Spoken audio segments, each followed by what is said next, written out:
উপজেলা নির্বাচনকে নিয়ে রাজনীতির মাঠে বেশ গরম আলোচনা, গরম ব্যাপার-স্যাপার চলছে।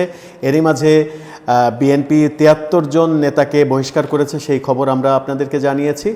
এবার বোধহয় আওয়ামী লীগের পালা আসছে। আওয়ামী লীগের জাতীয় কমিটির কিংবা স্থায়ী কমিটির বৈঠক আগামী মঙ্গলবার ডাকা হয়েছে, ইস্যু উপজেলা নির্বাচন। এই যে বৈঠক, জাতীয় কমিটির যে বৈঠক ডাকা হয়েছে, সেই জাতীয় কমিটির বৈঠকে আলোচনা হবে মূলত উপজেলা নির্বাচনকে কেন্দ্র করে। উপজেলা নির্বাচনকে কেন্দ্র করে কি আলোচনা হবে, সেই আলোচনাটা একটু ব্যাখ্যা করতে চাই দর্শক এই ভিডিওতে।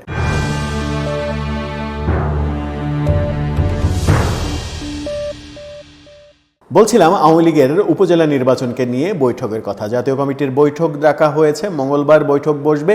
সেই বৈঠকে আলোচনা হবে উপজেলা নির্বাচনকে নিয়ে। সারা দেশে এমপি মন্ত্রীদের স্বজনদের যখন থামাতে পারেনি আওয়ামী লীগ, তখন এই বৈঠকটা খুবই গুরুত্বপূর্ণ হিসেবে দেখা হচ্ছে।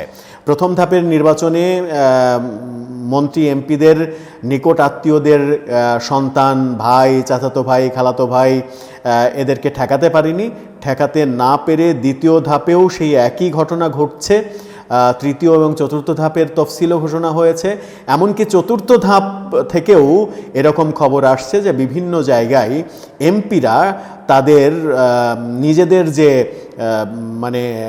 ঘরের নেতা, সেই ঘরের নেতাদের এলাকা থেকে ঢাকায় ডেকে আনছেন। 40 জন 50 জন নেতাকে ডেকে আনছেন ঢাকায়। ডেকে এনে একজনকে ফিক্সড করে দিচ্ছেন যে এ হচ্ছে আমার ক্যান্ডিডেট। ফিক্সড করে এলাকায় পাঠিয়ে দিয়ে তার নামে সেটা প্রচার করার নির্দেশ, অলিখিত নির্দেশ দিচ্ছেন এবং সেইভাবে প্রচারও হচ্ছে, এমপির নামে প্রচার হচ্ছে, যেটা এবার আওয়ামী লীগ সম্পূর্ণভাবে নিষেধ করেছে। কোনো এমপি, কোনো জনপ্রতিনিধি, মন্ত্রী কোনো প্রার্থীকে সাপোর্ট করতে পারবে না, কোনো প্রার্থীর নামে কোনো ধরনের কোনো ঘোষণা দিতে পারবে না, তার নাম ব্যবহার করে নির্বাচনও করা যাবে না। এই যে অরাজকতাগুলো চলছে আওয়ামী লীগের মধ্যে, সেটা নিয়েই বৈঠক হবে মঙ্গলবারে জাতীয় কমিটির। সেই বৈঠক থেকে কি সিদ্ধান্ত আসতে পারে?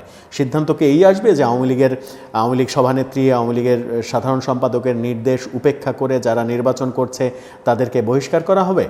আমার তো মনে হয় না যে বহিষ্কার করা হবে, কারণ শাহজাহান খানকে কি বহিষ্কার করা হয় আওয়ামী লীগ থেকে? শাহজাহান খানের ছেলেকে কি বহিষ্কার করা হবে? তাহলে মাদারীপুরের রাজনীতি কি ঠিক রাখা যাবে? টাঙ্গাইলে ডক্টর আব্দুর রাজ্জাককে কি বহিষ্কার করা হবে? তার যে প্রতিনিধি, তাকে কি ঠিক রাখা যাবে? অপেক্ষাকৃত কম গুরুত্বপূর্ণ আইসিটি প্রতিমন্ত্রী জুনায়েদ আহমেদ পলক, তার শ্যালককে নিয়ে যে কেলেঙ্কারি হয়েছে নাটোরে, সেই কেলেঙ্কারির পরে জুনায়েদ আহমেদ পলকের ওপরে দলীয় কোনো ধরনের কোনো চাপ সৃষ্টি হয়েছে কিংবা শাস্তিমূলক ব্যবস্থার ব্যাপার হয়েছে? হ্যাঁ, জুনায়েদ আহমেদ পলকের যে চালচলন, যে কথাবার্তা, তাতে মনে হয়েছে যে এক ধরনের চাপ তিনি চাপ ফিল করছেন বলে তিনি তার শ্যালককে প্রশ্রয় দেননি, শ্যালককে বরং নির্বাচন থেকে সরিয়ে নিতে বাধ্য হয়েছেন। কিন্তু সেটা সব জায়গায় আসলে হয়নি। সব জায়গায় হয়নি বলে এই মিটিংটা খুবই গুরুত্বপূর্ণ ভাবছেন আওয়ামী লীগের নেতারা, এবং এই মিটিং থেকে একটা বড় সিদ্ধান্ত আসতে পারে। সেই সিদ্ধান্ত কি সত্যিই বহিষ্কারের সিদ্ধান্ত আসছে?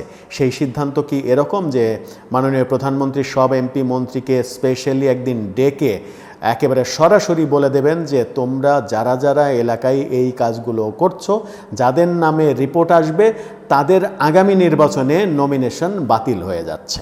যদি এই বার্তাটা দেন, তাহলে বোধহয় একটু আধটু ঠেকানো সম্ভব হবে।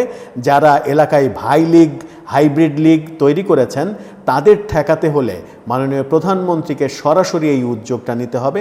তা না নেওয়া পর্যন্ত এরা মনে করবে যে এই সংলাপগুলো, দলীয় যে সংলাপগুলো, এই সংলাপগুলো এক ধরনের আইওয়াশ, এই আইওয়াশ চলবে, আমরা আমাদের কাজ চালিয়ে যাব। তাতে করে সবথেকে বেশি ক্ষতি হবে দল হিসেবে আওয়ামী লীগের।